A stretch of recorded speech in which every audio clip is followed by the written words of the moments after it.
Praise be Jesus Christ and Mary Immaculate. Welcome to this 23rd Sunday in Ordinary Time. We are going to read from the Gospel of Luke, chapter 14, verses 25 to 33. Last week we heard Jesus speak to the Pharisees who invited him to dinner, invited them to let go of those closed-minded relationships that they hold on to for power. And he actually mentioned when you give a supper or a lunch, don't invite your friends or your family or those rich people that you like hanging around with because you invited them so that they can invite you, so that you can invite them again, and that vicious cycle never ends.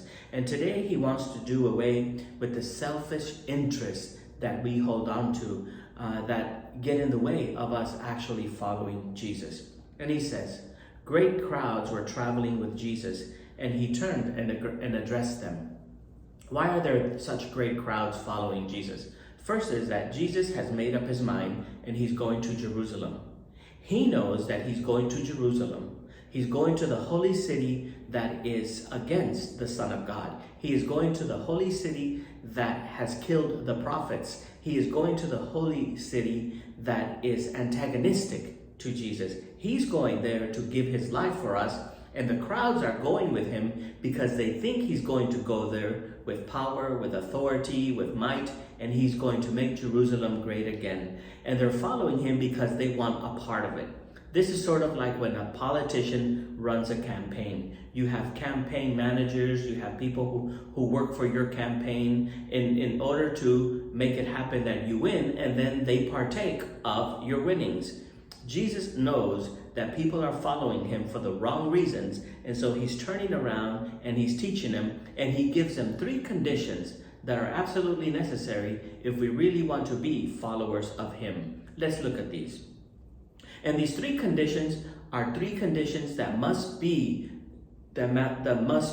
chosen in freedom, because they are meant for freedom. We have to freely choose them because they want to make us truly free. Let's look at all three. Number one, if anyone comes to me without hating his father and mother, wife and children, brothers and sisters, and even his own life, he cannot be my disciple.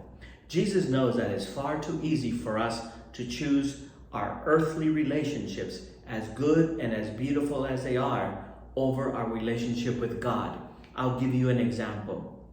How many times have we seen people who choose a partner or a spouse of another denomination, of another religion, in spite of their family saying, you really ought to look for somebody that you can share your faith with, that you can go to church with, that you can bring up your children in those one same religion, but they say, no, because I love him, because I love her, and they choose the partner or the spouse over God.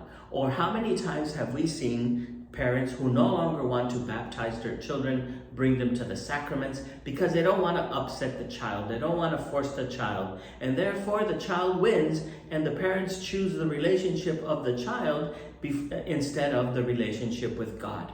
So it is true. Jesus is saying that he requires a love and a dedication that sometimes means you're going to have to go against the grind, you're going to have to go against what your family and your friends want in order to choose God, which is always not easy to do, but it's always the best thing to do. Let's look at number two. Whoever does not carry his own cross and come after me cannot be my disciple. Literally, Jesus says, whoever does not lift up his cross, whoever does not carry and lift his cross. And no, Jesus is not saying that we have to go around every day of our life carrying a cross. But there's going to come a moment when you're going to be judged for your relationship with God. There's going to come a moment when people are going to criticize you for your love of the Lord, for sharing your faith, for being a godly person, a church-going person. And Jesus is reminding us of a moment that people in his time knew.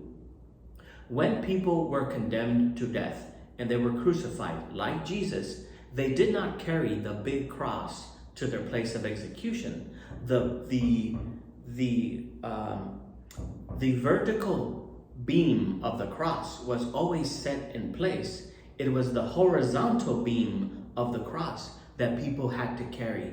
And when it was time for the execution, the rite of execution, or as the way that executing people were, was that the person that was executed had to lift up the beam. And in lifting up the beam of the cross, it was the onlookers' religious and political obligation to jeer that person, to criticize that person, to make fun of that person, to judge that person, to shame and insult that person. And Jesus is saying, if you're not willing to lift up your cross and take, and take all of this criticism, all this insult, and all this condemnation for my sake, you are not worthy to be my disciple. Jesus is saying, can you take the pressure? Are you willing to take the pressure? Are you willing to let go of people's criticism? Are you willing to not care what people say about you because you're a person of faith? Are you willing to let go of that? Are you willing to not be affected by the criticisms of people because you are a person of faith? Or do you care too much about what people say and therefore you don't follow the Lord? Or do you care too much about what people say that you really don't live your faith out publicly? Or do you care about what people say and you don't speak out when you have to?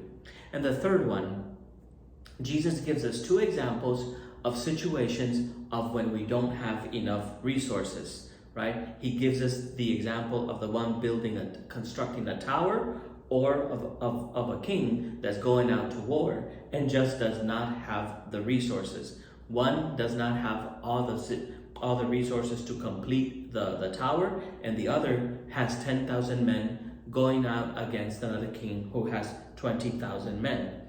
You would think that the response of Jesus is then go find more resources, but that's not the case.